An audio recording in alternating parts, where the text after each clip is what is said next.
You might have some idea as to what a worldview is simply by the two terms that make up the compound word. In particular, we're interested in the religious worldview as opposed to, say, a secular one or maybe a scientific materialist one. But for now, let's address the general term and make it as clear as we can by first getting to the origins of the word and then, as in the previous discussion, come up with a working definition for the purposes at hand. Worldview derives originally from the German Weltanschauung. Welt meaning world, and if I reach for my Langenscheidt dictionary here, Anschauung meaning view, opinion, or idea. Worldview, then, is fair enough as a simple translation. As for a definition or definitions, you can find them for yourself online, most of which say something to the effect of a perspective on life, or view of the meaning of life, or as Merriam-Webster has it, the way someone thinks about the world. Now, that latter description certainly captures the philosophy of it.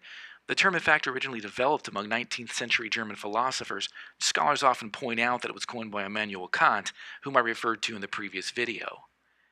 At the risk of oversimplification, consider this.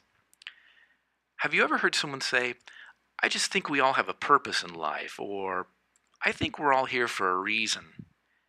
Often such comments lead to opinions about what that purpose might be, or who or what lies behind the fabric of the universe that gives us that purpose, and maybe more importantly, how we ought to relate to everything around us in light of it. That, in a very basic sense, is what we're getting at here. Now, there are a lot of in-depth studies out there, and as one would expect, a variety of opinions as to what makes a good, more well-rounded explanation of the concept beyond a simple dictionary definition. As we exercise in our parish profiles, one ought to consider a variety of interdisciplinary ideas to arrive at a fuller explanation of a concept. One such angle I'd like for us to focus on here, one that's particularly useful for the course, comes from the perspective of anthropology. It not only presents us with a broader understanding of the term, but it also takes into account the religious aspect inherent in it. Let's take a look at it in illustrative form. This is a classic theory that originated with a professor out of the University of Chicago in the mid-20th century, the late Robert Redfield. Redfield held that societies, particularly those influenced little by today's secularism, generally or universally believe that there are three things in the universe that relate to one another and to which humankind bears some obligation. Redfield illustrated this with a basic triangle. On the one side we have the divine, which includes notions about God or the gods, demonic entities, angels, or other forms of life thought to share our world and interact with us from time to time. On the other, we have humankind, and on the other, nature. From a human standpoint, whatever obligations humanity has toward the other two entities, the divine and the natural world, ultimately the responsibility is to uphold those relationships and to keep them in harmony.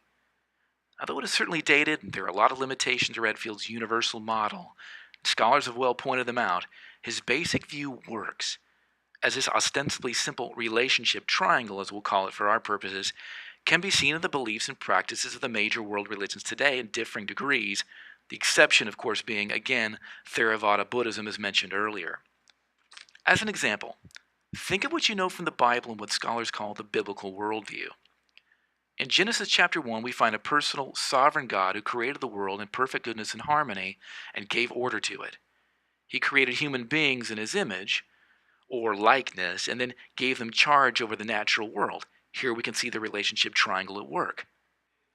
God creates the natural order. He creates humans distinct from himself, but in his image. Humans are, because of that single quality, a part of the natural world, but yet separate from it. Now, as for the rest of the story, if you took Bible and Western culture, you recall that humans were given charge over the natural world, but then something tragic happened. Our first parents disobeyed God in the Garden of Eden and broke that sacred relationship.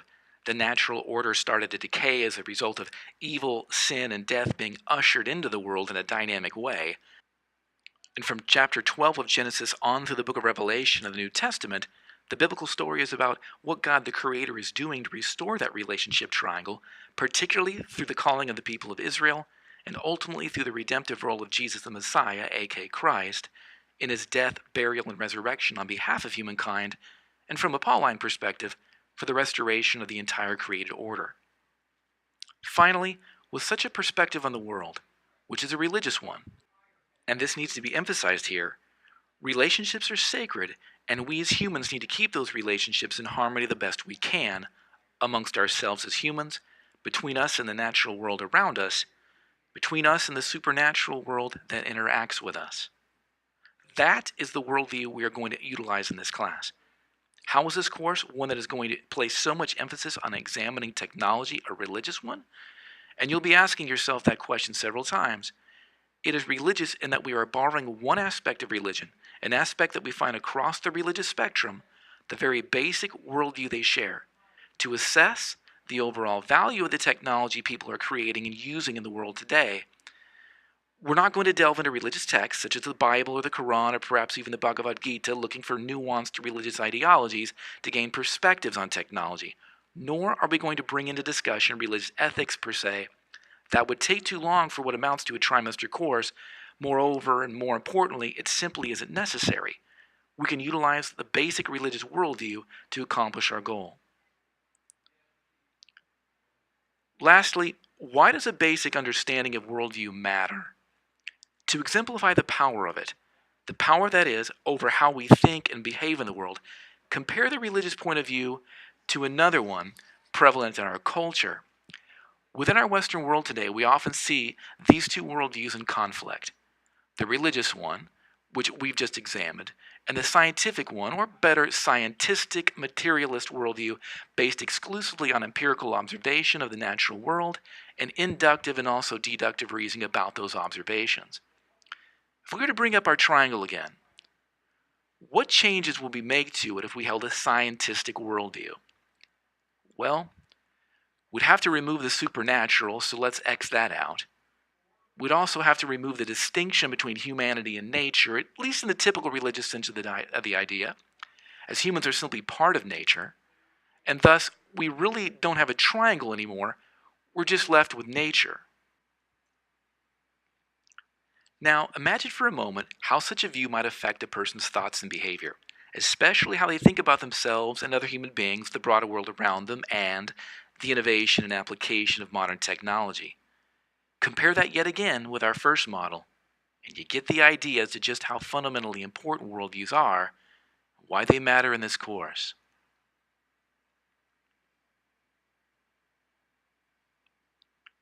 As a final note, one thing I need to draw your attention to is that this is where we will diverge from the approach of our textbook author, Hersfeld. Whereas she does approach technology from the purview of its effects on human relationships, she focuses on the notion of the human exercise of dominion over the earth, a concept within Judaism, Christianity, and Islam based on the creation narrative found in Genesis, which I alluded to earlier. As discussed, we are sticking with her emphasis on the relationships issue, but simplifying our approach to focus only on the worldview model we've been talking about.